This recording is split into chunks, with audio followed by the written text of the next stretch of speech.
rapat ini saya serahkan langsung sama pimpinan aja, karena pada pagi hari ini dari pengembang belum hadir. Jadi monggo pimpinan bisa langsung memimpin rapat. Terima kasih. Assalamualaikum warahmatullahi wabarakatuh. Kami hormati dari Dinas Perumahan Rakyat dan Kawasan Pemukiman Cipta Karya dan Tata Ruang, dari Kabak Hukum, dan warga wisata Bukit Mas, diwakilkan oleh berapa orang? 10, 12, ya. Selamat datang. Kami selaku DPRD Kota Surabaya pada pagi hari ini, kemarin 3 hari yang lalu sudah menerima surat bahwa ada rasa keberatan daripada warga wisata Bukit Mas, yang mana notabene pengembang Mas Land belum hadir pada siang hari ini, sampai kita tunggu. Untuk itu kita mulai saja. Sepakat ya Bapak dan Ibu sekalian, andai kata nanti beliau tidak datang juga, pasti nanti ada rapat berikutnya tentunya. Utamanya pada hari ini kami meminta keterangan dulu dari warga apa yang Anda keluhkan dengan pengembang tersebut. Untuk mengadukan keluh kesah kami terkait dengan pengembang wisata Bukit Mas 1 dan wisata Bukit Mas 2.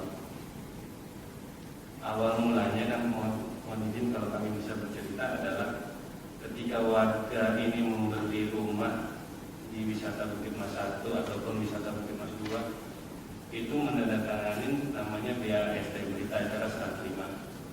Di dalam berita acara serah terima itu sebenarnya tidak tercantum mengenai adanya perubahan-perubahan terkait dengan iuran pengelola lingkungan. Yang kami tekankan adalah iuran pengelola lingkungan pimpinan rapat, karena ketika warga selesai tanda tangan BAST, kemudian setiap tahun itu dinaikkan secara semena-mena oleh pengembang. Angkanya sangat besar dan angkanya sangat memberatkan. Ketika warga melakukan negosiasi renovasi rumah ataupun perbaikan, kemudian pelarangan pengiriman material bangunan masuk untuk memperbaiki rumah, pelarangan warga untuk menaikkan daya listrik, dan pelarangan warga untuk melakukan sambungan telepon atau internet. Bahkan yang terbaru ini bahwa di dalam wisata Bukit Mas itu ada danau. Nah, ketika warga berfoto, swafoto, selfie atau apapun di situ dikenakan tarif juga. Padahal warga yang melakukan foto, bukan orang lain. Itu dikenakan tarif. Kurang lebih ada katanya informasi sekitar sampai 1 juta. Pemerintahan kota pada saat itu dilakukan rapatnya di ruang rapat asisten perekonomian dan pembangunan. Nah, dalam rapat tersebut disepakati bahwa PSU, prasarana-sarana dan utilitasnya milik pengembang, harusnya tahun 2020 ini sudah diserahkan kepada Pemkot. Aturannya sudah jelas, dan betul-betul dalam hal ini pengembang kita harus menekan, jangan ada berpihak. Kalau dia pengembang yang kecil kita tekan, tapi kalau pengembang yang besar, mohon juga harus mengikuti aturan. Aturan ini tidak berpihak antara pengembang perumahan kecil maupun perumahan besar. Apalagi dalam penjelasan daripada warga tadi sudah didengar oleh Ibu perwakilan dari Cipta Karya Perumahan Rakyat dan Kawasan Pemukiman. Mohon juga segera mungkin dicatat apakah sebegitunya pemerintah kota ini memihak antara pengembang besar maupun pengembang kecil. Yang saya tahu kalau iuran menaikkan kalau sudah 90% ya harus sudah diserahkan kepada warga. Setelah itu saya minta masukan dari bidang hukum. Monggo. Terima kasih Bu. Assalamualaikum warahmatullahi wabarakatuh. Selamat pagi. Jadi memang berdasarkan ketentuan di dalam Perwali 14 tahun 2016 tentang tata cara penyerahan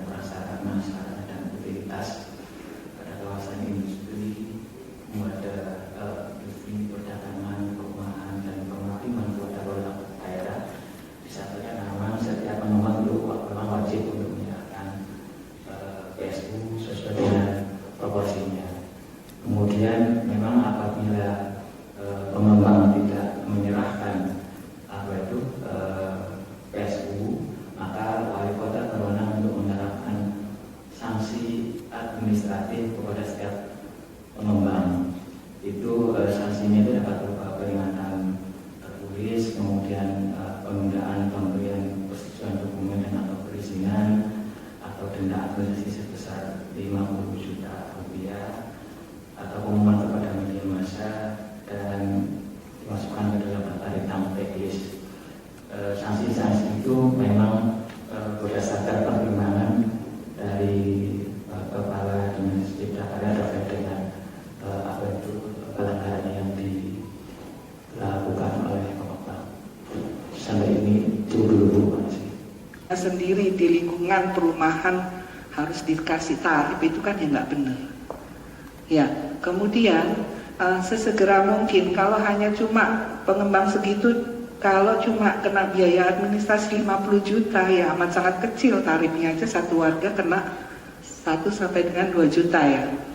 Nah, itu kalau berapa 90% perumahan di sana ya mungkin susuk-susuk kan gitu. Jadi menurut kami tolong Cipta Karya sesegera mungkin untuk menerapkan ini, apalagi sudah sampai meja DPRD Kota Surabaya. Tentunya ini amat sangat serius buat kami untuk menangani hal-hal seperti ini.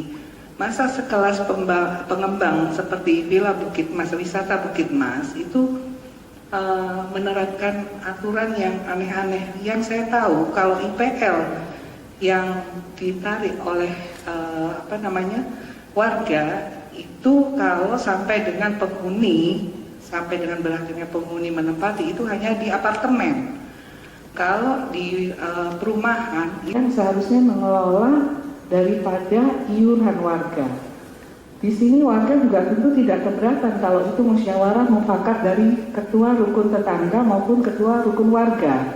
Jadi itu nanti urusan mereka, masalah besar kecilnya. Tapi kalau pengembang sudah 90% tidak menyerahkan kepada warganya kembali, ini ada apa? Gitu. Apakah unit properti itu semacam apartemen yang diperjualbelikan?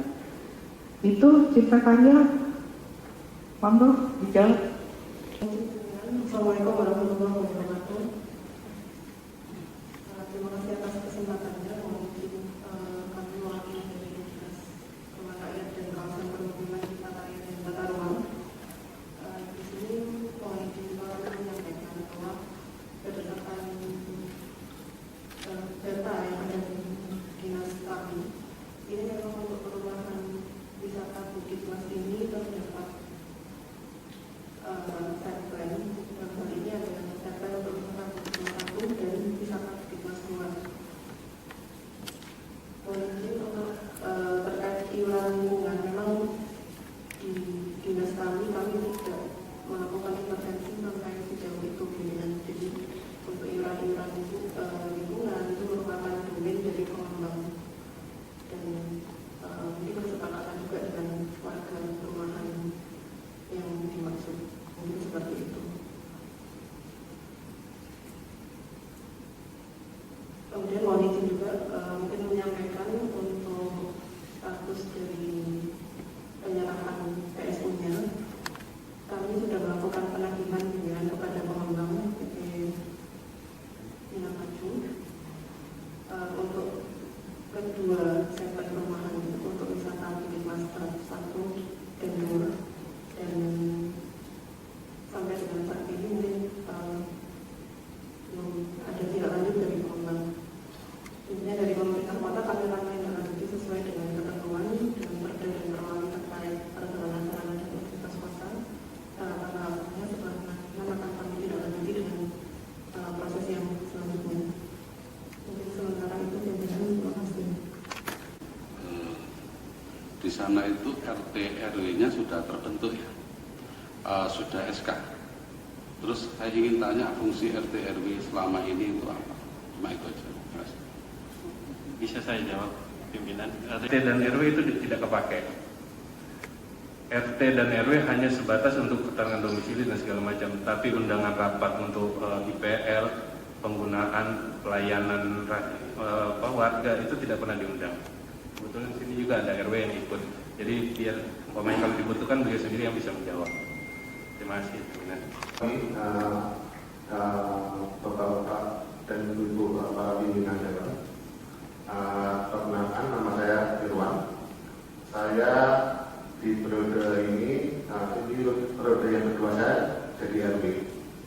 Jadi saya di Wisata Bukit Mas itu mulai tahun 2005. Periode pertama saya di sana tidak jadi pengurus apa-apa. Periode kedua saya jadi RT. Periode ketiga saya RW. Ini yang periode yang keempat. Jadi sampai hari ini di sana, mohon maaf, kita seringkali minta berbicara sama pihak pengembang. Jadi pernah suatu saat kita bersurat di sana, jelas-jelas menyatakan dijawab oleh Bapak Immanuel sebagai Direktur Operasional ya. RT/RW fungsinya hanya mengurusi administrasi warga yang berhubungan dengan pengelolaan lingkungan semua otoritas mereka, yang itu ada tertulis. Jadi kita itu tidak lebih dari tukang stempel aja, jadi yang fungsi KTP segala macam. Tapi berhubungan dengan terus terang pengelolaan lingkungan kita tidak ada hak sama sekali. Satpam segala macam, padahal satpam kadener itu dibayar dari uang iuran warga. Tapi kita sebagai warga yang membayar tidak punya hak sama sekali, tidak akan diajak rembukan atau tidak ada sama sekali. Awal-awal dari masalah ini sebenarnya simpel. Pada tahun 2018 awal saya bicara sama manajer operasional di lingkungan sana, namanya Tony Mat, saya ngomong, tolong, saya sudah membantu mengawal pembayaran iuran warga. Mereka kan selalu tiap tahun menaikkan. Yang saya kasihan sekali tadi seperti kita bahwa saya punya warga yang umurnya sudah 80 tahun itu sampai seperti orang mengemis untuk merenovasi rumah. Kalau saya berapa kali mau ada perbaikan sedikit itu security dia nggak berani nahan, tapi warga saya mereka berani. Saya tidak bisa. Kadang saya juga tidak bisa banyak berbuat karena kadang pada saat ada warga saya mengalami masalah, saya tidak berada di tempat seperti itu. Jadi saya sini mewakili warga meminta bantuan untuk meminta keadilan ini. Seperti yang disampaikan oleh ketua tadi, kalau cuma 50 juta bagi pengembang, bagi pengusaha itu kecil, nggak ada apa-apanya. Saya kepingin pemerintah kota hadir di tengah-tengah warga kita. Jangan hanya pemerintah kota mengambil PBB-nya saja, tapi tidak mendengarkan, tidak merasakan apa yang dirasakan oleh warga kita. Saya minta datanya Sinarmas ini ada di mana aja rumahnya. Berpartner, bekerjasama dengan pemerintah kota apa saja. Ini menjadi bahan evaluasi. Sudah sekian tahun, berapa tahun Pak RW? 10 tahun? Lebih ya? 10 tahun. Saya tidak mungkin kalau Pemkot ini nggak mendengar ini. 10 tahun. Ini menjadi catatan ketua. Kita tadi sudah banyak mendengar. Kita akan undang lagi pengembang. Jika tidak mengindahkan undangan kita, berarti dia tidak patut menjadi mitra pemerintah kota. Tolong saya dijelaskan perdanya nomor berapa, sanksinya itu prosesnya seperti apa, surat terakhir dikirimkan ke pengembang itu tanggal berapa oleh Cipta Karya. Saya beritahu itu tanggal berapa, surat terakhir dikeluarkan oleh Cipta Karya itu tanggal berapa, terus berapa kali lagi surat yang akan diluncurkan sehingga mereka dapat sanksi. Terima kasih Ketua.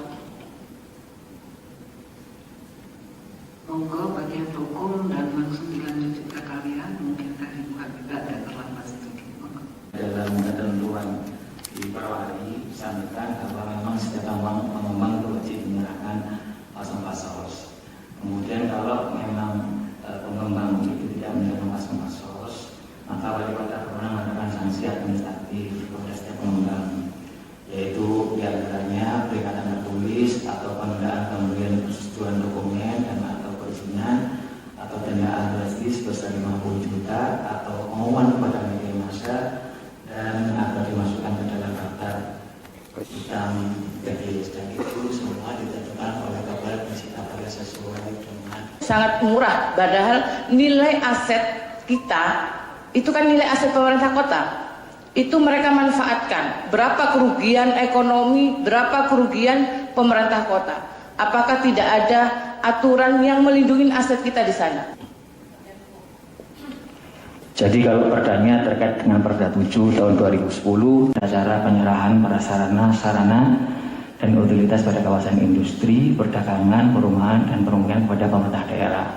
Apa yang disampaikan oleh pimpinan, memang kalau itu pengembangannya tidak ada, itu bisa warganya, inisiatif warga menyerahkan kepada pemerintah kota berdasarkan ada surat pernyataan dari perwakilan warga. Itu kalau pengembangannya tidak ada. Mohon izin, mungkin teman-teman staf nanti bisa menyampaikan apakah pengembangnya masih ada. Kalau masih ada, ya sanksi yang diatur di dalam ketentuan ya seperti yang saya baca. Wisata Bukit Mas 1 dan 2. Untuk wisata Bukit Mas 1 ini sudah dilakukan penyerahan fisik sebagian untuk sisi jalan utama. Kemudian untuk wisata Bukit Mas 2 ini sudah dilakukan penyerahan secara administrasi namun belum menyerahkan secara fisik. Untuk penagihan yang kami sampaikan terdapat di tanggal 10 Juni 2019. Ini kami berkirim surat kepada Direktur PT Bina Maju Mitra Sejati perihal penagihan fisik penyerahan PSU PT Bina Maju Mitra Sejati. Selanjutnya kami akan segera menindaklanjuti pimpinan dengan proses selanjutnya sesuai yang tertera pada perwali, yaitu melakukan peringatan, teguran sampai dengan proses yang terakhir mungkin daftar hitam. Demikian yang dapat kami sampaikan. Terima kasih. Sekalian Ibu, saya mau minta data fasilitasnya se-Surabaya bagi pengembangan yang besar. Karena ini membuat susah warga Kota Surabaya. Kami dari DPRD tidak mungkin memilih kasih kepada siapapun. Kalau memang sampai ke meja kami, keluhan-keluhan semua yang ada di lari sudah ke DPRD, itu namanya harus pemerintah kota serius menanganinya. Monggo ada teman-teman lagi? Oh ya, pihak hukum keperdataan antara pengembang dengan pembeli. Jadi mungkin disitulah yang harus duduk bersama antara pengembang dan pembeli terkait dengan hubungan keperdataan seperti itu. Mohon izin. Saya memulai ini tentu dengan agak sedikit kaget, Bu Ketua, ketika mendapat penjelasan bahwa pengembang perumahan wisata Bukit Mas 1 dan 2 ini menggugat SK yang dikeluarkan oleh camat terkait dengan RT RW. Bagi saya ini luar biasa pembangkangan. Ini bagi saya luar biasa pembangkangan, tetapi di sisi lain ada organisasi perangkat daerah yang masih lingkungan satu batang tubuh Pemkot hanya memberikan teguran-teguran. Ini menurut saya anomali sekali. Jadi mestinya ketika pengembang itu berani melawan kehormatan pemerintah kota dengan menggugat keabsahan produk yang dikeluarkan di pengadilan, mestinya OPD yang lain itu melakukan pressing yang sama kepada pengembang ini. Oke, kalau kamu tidak cabut itu, saya tidak akan proses permohonan Anda. Karena saya dengar pengembang ini juga pemilik beberapa kawasan perumahan di Kota Surabaya. Ini menurut saya memprihatinkan. Mestinya begitu Pemkot dilawan, ya Pemkot juga harus melawan. Kecuali kalau yang digugat itu persoalan kepemilikan lahan, itu hak. Tetapi pembentukan RT dan RW itu domainnya pemerintahan. Tidak ada urusan sama pengembang. Apa hak pengembang dia keberatan dibentuk atau tidaknya RT RW? Wong di Permendagri nomor 9 tahun 2009 itu terang bahwa ngomong tentang PSU itu di dalamnya ya ada unsur pemerintah, ada unsur pengembang, ada unsur RT RW. Itu jelas disebutkan dalam Permendagri 9 tahun 2009. Nah, ini catatan Ibu Cipta Karya Tata Ruang. Bila perlu kalau pengembang Bukit Mas ini ngajukan apapun, tolak aja. Ini penghinaan dan pelecehan terhadap kehormatan. hubungan pengembang dengan pemilik itu sudah selesai manakala akta jual beli itu ditandatangani. Fasos itu mestinya kalau pengembang ini berpotensi nakal, Pemkot proaktif. Makanya istilah dapat bagian hukum itu mengandung fardhu ain. Kalau pengembangnya lalai, berpotensi nakal, ya Pemkot yang proaktif. Kalau hanya surat menyurat, saya pikir ya kemudian wajar jika kemudian pemerintah kota kemudian agak diabaikan sama pengembang. Menurut saya lah ya, kalau hanya surat tidak dijawab dibiarkan saja. Pemkot itu punya Satpol PP, penegak perda dan perwali. Manakala ada institusi, badan hukum atau individu yang dia berpotensi menabrak perda dan perwali, kerahkan Satpol PP. Ya, saya sudah mendapat penjelasan dari bagian hukum dan cipta karya, ya nggak ada kata lain, ya kecuali tegakkan perda dan perwali seadanya itu dengan shock terapi.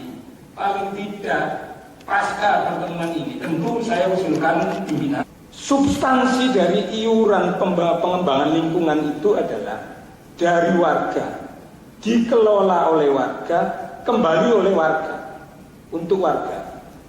Kalau kemudian iuran itu dari warga dipungut oleh pengembang yang peruntukannya tidak jelas apakah untuk warga atau kalau ada bahasa untung rugi tadi, itu berarti itu masih bernilai komersil. Itu jauh dari substansi iuran pengembangan lingkungan itu.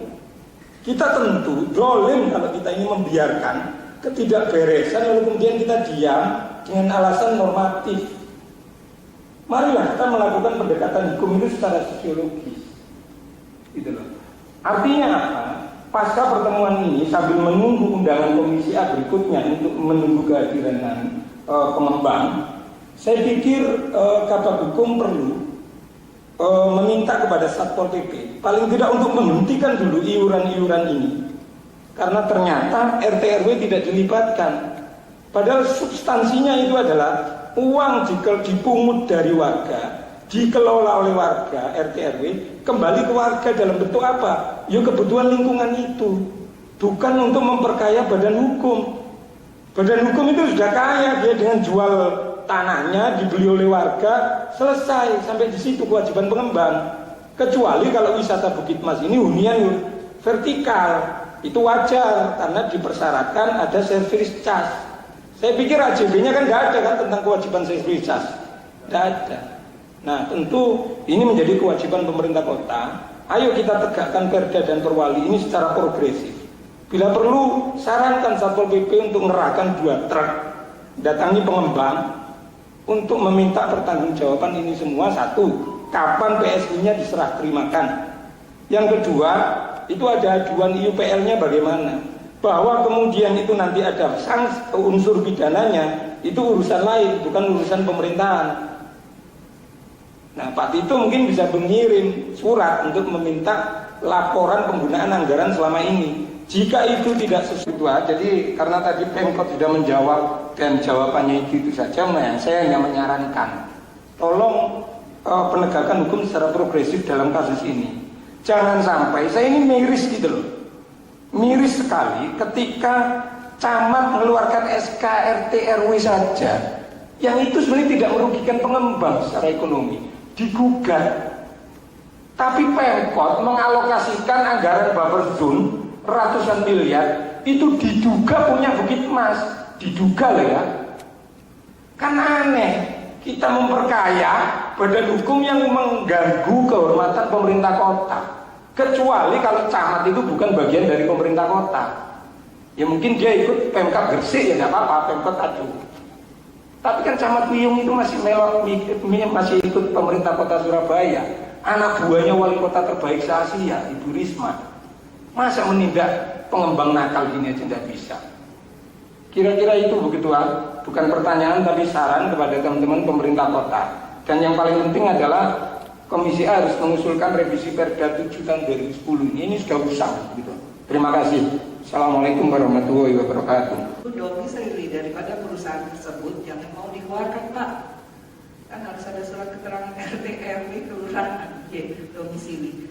Ya, itu mohon kalau ada pengembang butuh surat apa-apa nggak usah dikasih dulu sementara. Saya ini berpesan kepada warga, apalagi ketua RT dan ketua RW, mohon selagi kami berproses dengan surat keluhan warga, ada apapun yang berkaitan dengan pengembang minta surat kepada RT RW, tolong dihentikan dulu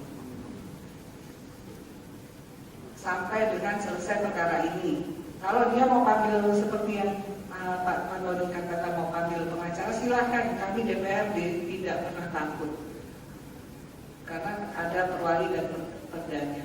Monggo, Bapak. Berhubung yang waktu itu surat tidak lengkap, saya tidak mau tanda tangan. Tapi kenyataannya, lurah tetap mengeluarkan. Jadi sampai bisa dicek apakah benar surat izin yang dikeluarkan itu ada tanda tangan RT maupun RW. Karena saya di sini sudah menjabat RW sudah 2 periode. Karena saya tidak pernah merasa tanda tangan surat izin domisili perusahaan yang bersangkutan. Terima kasih.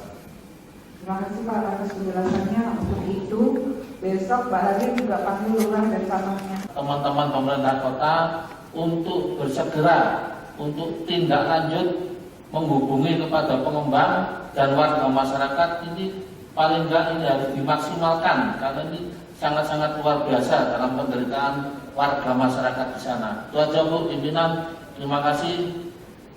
Dan hasil hearing ini seperti apa tadi? Dari pihak warga gembira dan berterima kasih banyak dengan kepada pimpinan Komisi A dan anggota Komisi A kami telah mendengar kesan dari warga dan menindaklanjutin. Juga berharap penuh sama Pemkot, pemerintahan kota dan perangkat daerah yang terkait bahwa untuk menindaklanjutin apapun yang tadi hasil penjelasan dari hearing. Makanya kami berharap banget bahwa hari ini kami didengarkan dan alhamdulillah sudah didengarkan dan mudah-mudahan menjadi titik balik untuk ditindaklanjutin oleh pemerintah kota. Mas, bisa diceritakan lagi kronologisnya terkait dengan keluhan mulai sejak awal itu tadi? Pada intinya gini, warga ini keberatan terkait dengan adanya iuran pengelolaan lingkungan IPL. Karena pada saat pembelian warga ini kan tidak disantumkan apapun mengenai kenaikan dan perubahan-perubahan setiap tahunnya. Nah, ternyata dalam faktanya bahwa setiap tahun ini warga seringkali ditarif IPL yang tidak masuk akal. Tiba-tiba naik tanpa ada satupun yang proses negosiasi dengan warga. Terus yang kemudian bahwa ketika warga untuk melakukan negosiasi dengan pihak pengembang mesti ditolak. Tidak ditolak ataupun tidak diabaikan oleh pihak pengembang. Nah, ketika warga ini tidak membayar IPL, kemudian warga ini dilarang renovasi. Padahal beberapa warga ini rumahnya rusak. Bahkan ada tadi cerita udah ada yang ambruk. Udah orang tua rumahnya ambruk tapi tidak diperkenankan untuk renovasi plafonnya. Karena pihak pengembang menyatakan belum bayar IPL. Kemudian warga ketika bikin penambahan daya listrik mesti dimintain duit oleh pengembang di luar dengan biaya resminya. Kemudian ketika tidak dibayar IPL, pengembang tidak ngizinin untuk menambah daya listrik ataupun internet juga iya, telepon iya, semuanya pokoknya harus melalui izin dari pihak pengembang. Nah, ketika tidak bayar IPL, pengembang mati-matian untuk menolak apapun yang dilakukan oleh warga. Padahal kan rumahnya warga. Kenapa oleh pengembang itu mesti dilarang seolah-olah warganya ini ngekos, bukan lagi rumah sendiri. Itu aja.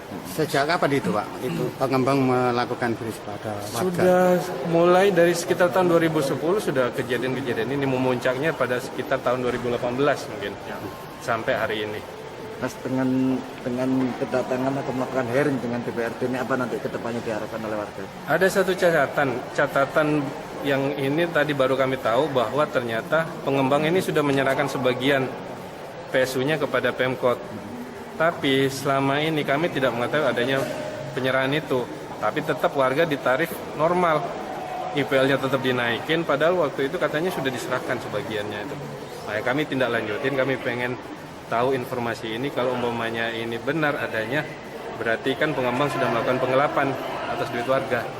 Makanya kami akan lakukan upaya untuk perlindungan hukum kepada kepolisian. dengan upaya mungkin melaporkan penggelapan.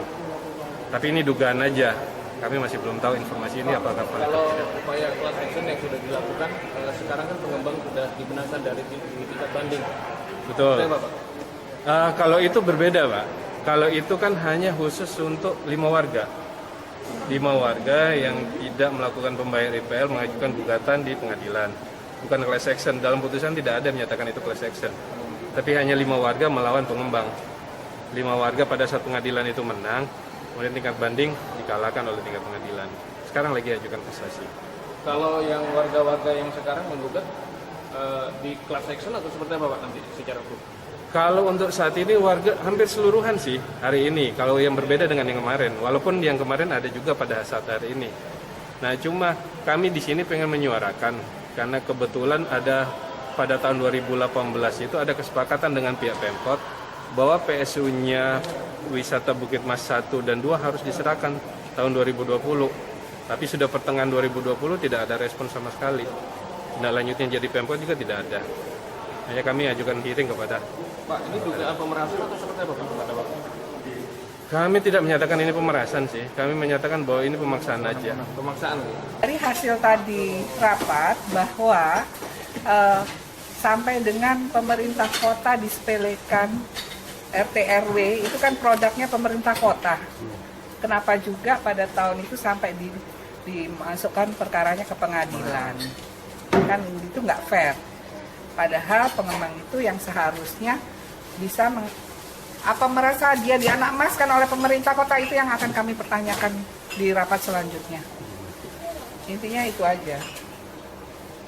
Terus tanggapan dari Pemkot tadi gimana Bu? Mengenai nggak ada yang bisa bicara selain produk Perwali dan perdanya di sisi itu warga benar. Jadi kalau untuk tanggapan mereka sendiri, karena kepala dinasnya tidak hadir sendiri, tentunya mereka juga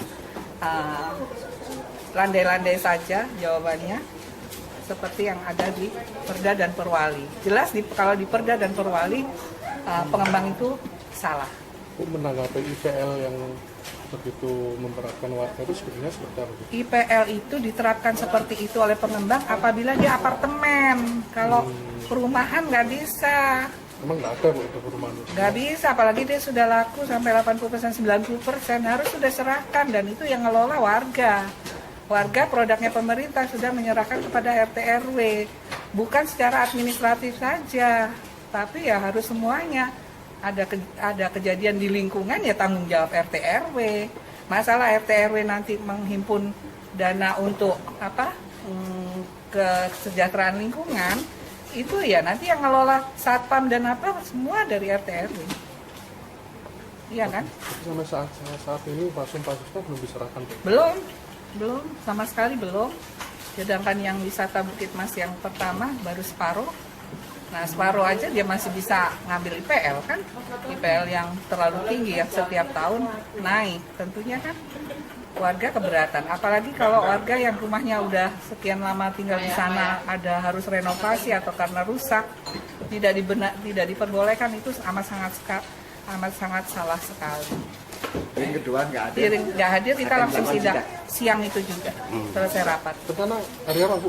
Hari Kamis pagi rapat, langsung hasilnya dia tidak ada, ya kita harus sidang.